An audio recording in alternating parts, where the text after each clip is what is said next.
Você escreveu dizendo o seguinte: minha dúvida está no versículo 11 de Apocalipse 3, que diz: guarda o que tens para que ninguém tome a tua coroa. E você diz: eu fiquei realmente sem saber explicar. Como não se perde a salvação se encontramos o Senhor dizendo para tomar cuidado para que ninguém roube a nossa coroa? Fecha aspas, até aí o que você escreveu.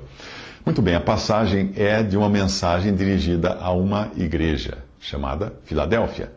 Não especificamente a uma pessoa. No que diz respeito ao indivíduo, embora nós não possamos perder a salvação, nós podemos perder muitas coisas associadas a ela, como, por exemplo, o galardão ou prêmio. E é disso que nos fala coroa. Aí, quando se dirige aos indivíduos em Filadélfia, dizendo para não perder a coroa. Além de salvos, nós seremos recompensados pelo Senhor no céu, conforme aquilo que nós fizemos para Ele aqui, em nome dEle, aqui na terra. É o que ele diz, é o que Paulo escreve em 1 Coríntios 3, de 12 a 15. Se alguém sobre esse fundamento formar um edifício de ouro, de prata, de pedras preciosas, de madeira, de feno, de palha, a obra de cada um se manifestará, na verdade o dia a declarará, porque pelo fogo será descoberta e o fogo provará qual seja a obra de cada um.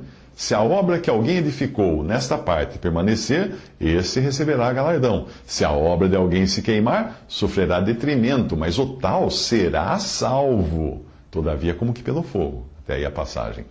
Mas você escreveu: como explicar esta passagem então de Hebreus 6, de 4 a 6? Que diz: porque é impossível que os que já uma vez foram iluminados e provaram o dom celestial e se tornaram participantes do Espírito Santo e provaram a boa palavra de Deus e as virtudes do século futuro e recaíram, sejam outra vez renovados para arrependimento, pois assim quanto a eles, de novo crucificam o Filho de Deus e o expõem ao vitupério. Fecha aspas. Até aí a passagem.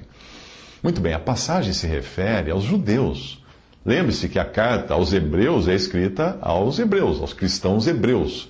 E ela trata principalmente da necessidade que eles tinham de abandonar as velhas práticas do judaísmo.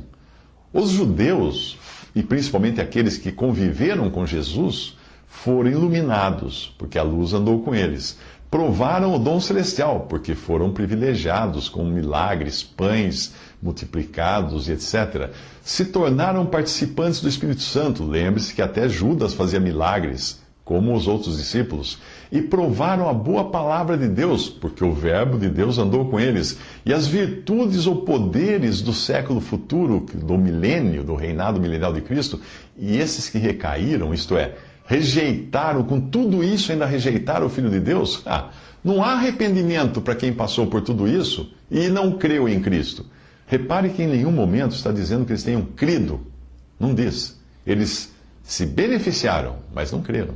Portanto, não trata do crente em Jesus, mas sim dos judeus que tiveram esses privilégios e viraram as costas para Cristo.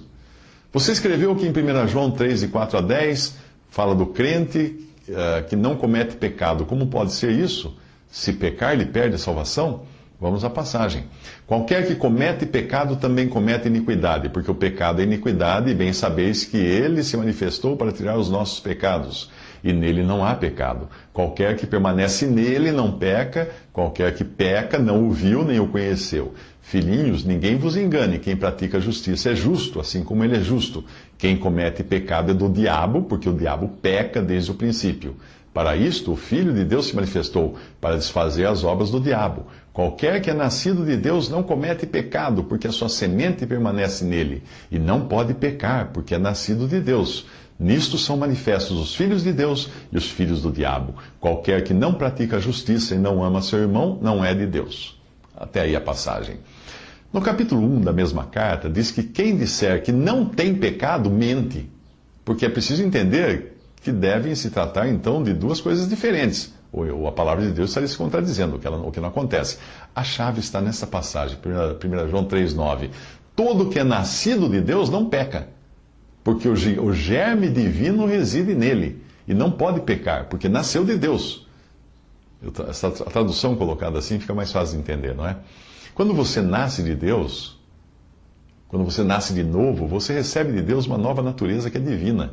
É a vida eterna que agora você tem porque é nascido de Deus. Essa nova natureza não pode melhorar, porque é perfeita.